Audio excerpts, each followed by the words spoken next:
Bonsoir, madame et messieurs. Bienvenue au télé public et au télé de politique. Aujourd'hui, on a Manik Elahi. Il est là pour nous parler de grandes choses et du bon. Bonsoir, monsieur. Bonjour. That's the only French I know. It's okay. That's no problem. So, how are you doing? I'm doing wonderful, man. I'm doing good. You're looking good. Thanks. I'll take that as a compliment. Always welcome. So, I have some few questions for you today, Mr. Manik. You recently ran for this for Student Senate Secretary. Correct. Tell me about it. Tell me a bit about it. How did it go, and how was the campaigning and stuff?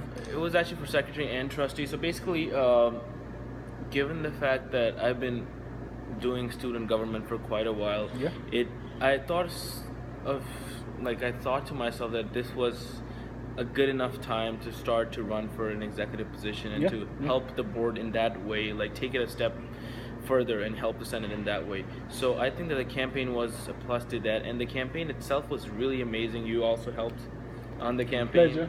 And like a lot of wonderful people came around, and That's nice. they gave in their time, they gave in their effort, and honestly, I can't be thankful enough to all of them for letting me run for these positions, helping me through it, and helping me winning both of the positions, which was a real surprise to me too, honestly.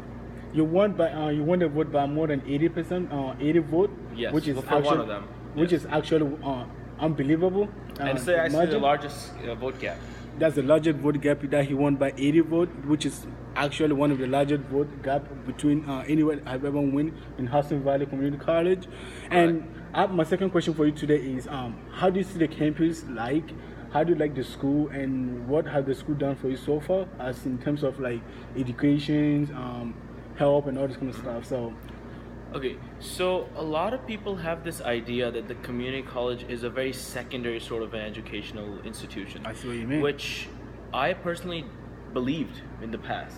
But as soon as I came to Hudson Valley, the environment which I saw was completely opposite to what I was told that a community college is. And all the opportunities here, from a personal standpoint, I got to go to these amazing conferences. I got to be a part of wonderful clubs, meet a lot of new people, and the campus generally is so diverse that you have so many different opportunities. And I think that's a beautiful campus. It's a great campus if you want to learn educationally and personally. So yeah, I mean, it's a great That's place. nice. One of the questions right now I have for you, Mr. Manik, is